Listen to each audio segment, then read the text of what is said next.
Welcome to the world state, a seemingly perfect society where everyone is happy, but at a cost. Science and technology have eliminated pain, suffering, and even aging. But they've also erased love, family, individuality, and free thought. This dystopian world is ruled by strict social control, genetic engineering, and an all-powerful drug called soma, which ensures that no one ever feels too deeply. Hello, I'm Timothy, and welcome to Novel Summary. Today we are summarizing Brave New World, written by Aldous Huxley and published in 1932. The novel opens at the Central London Hatchery and Conditioning Centre, where human beings are not born but manufactured. Here, Director Thomas, known simply as the Director, leads a group of students through the factory of human creation. In this world, humans are divided into castes before birth: alphas, the intellectual elite, tall, attractive and dominant; betas, slightly less intelligent but still privileged; gammas, deltas and epsilons. The lower castes, increasingly smaller and less intelligent, bred to perform menial labour. People aren't just born into these classes, they're conditioned from birth to accept them. Babies are brainwashed in their sleep through hypnopedic repetition, hearing phrases like, "everyone belongs to everyone else," and "a Grammy is better than a damn," reinforcing obedience and conformity. This is a world that has sacrificed love and art for comfort and efficiency. There is no war, no suffering, but also no passion, no real happiness. Our first main character is Bernard Marx, an alpha who doesn't quite fit in. He's small for an alpha, insecure and deeply dissatisfied with society. He envies the carefree, pleasure-seeking people around him, but also secretly loathes them. Unlike the others, he finds casual sex meaningless and soma-induced happiness shallow. Bernard has feelings for Lenina Crown, a beautiful beta technician. Lenina is as shallow as the world she lives in. Conditioned to avoid deep emotions, she enjoys flings but finds Bernard's seriousness perplexing. Lenina suggests they take a trip to the Savage Reservation, an isolated area where people still live primitively, without technology, caste systems or soma. Bernard, eager to prove himself as different, agrees. But before leaving, he has an unsettling conversation with the Director, who offhandedly mentions that years ago he took a woman to the reservation but lost her in a storm. Bernard's sarcastic response earns him a threat. If he continues his antisocial behaviour, he'll be exiled to Iceland. On the reservation, Bernard and Lenina witness an entirely different way of life. People grow old, suffer, believe in gods, and experience deep emotions. Lenina is horrified. Bernard is fascinated. Here they meet John, a white-skinned, blonde-haired man raised among the indigenous people. He is the son of Linda, a woman who was abandoned on the reservation years ago. Yes, the same woman the Director lost. John grew up as an outcast.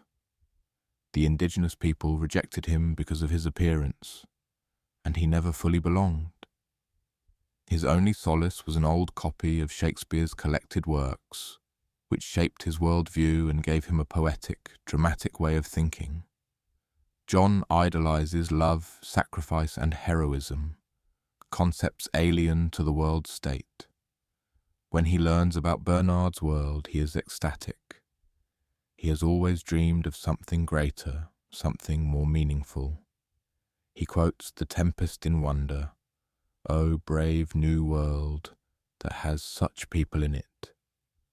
Bernard, sensing an opportunity to embarrass the Director, brings John and Linda back to London.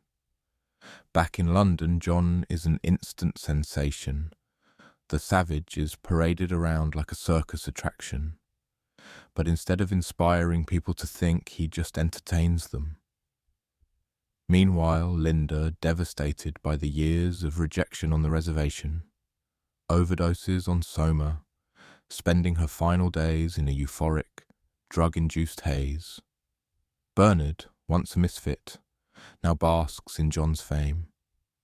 He is invited to parties, celebrated, and finally accepted. But John, disgusted by the emptiness of this world, refuses to play along. When he refuses to appear at a party, Bernard is once again rejected by society.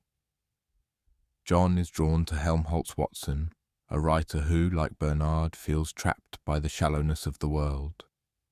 Unlike Bernard, however, Helmholtz is truly confident and independent. The two bond over Shakespeare, with John passionately reciting passages about love, tragedy, and freedom. Helmholtz finds Shakespeare's ideas fascinating but also absurd, shaped by a world that no longer exists. Meanwhile, Lenina, confused by her feelings for John, tries to seduce him. But John, believing in pure self-sacrificing love, is horrified. He calls her a strumpet and violently rejects her.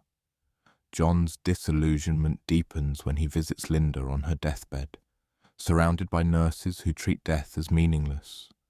In grief and rage, he disrupts a soma distribution, urging workers to rebel.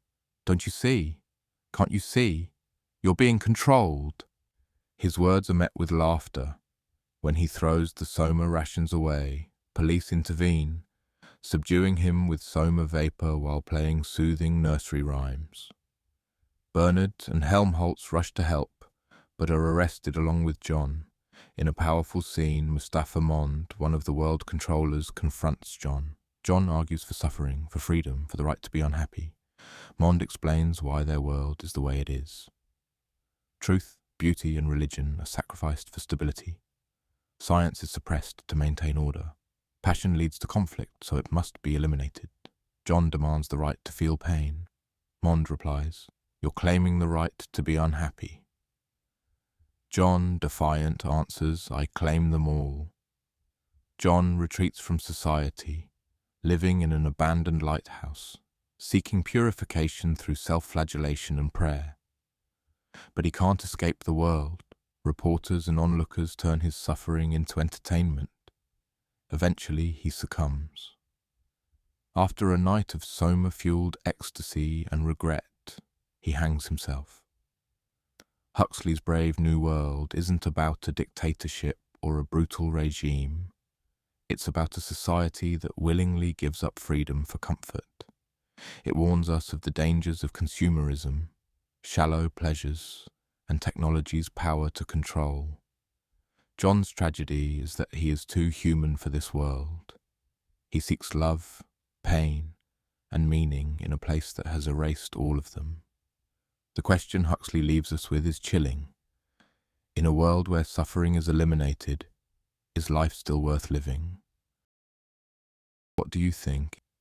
Is Brave New World still relevant today? Let me know in the comments, and don't forget to like and subscribe for more literary deep dives.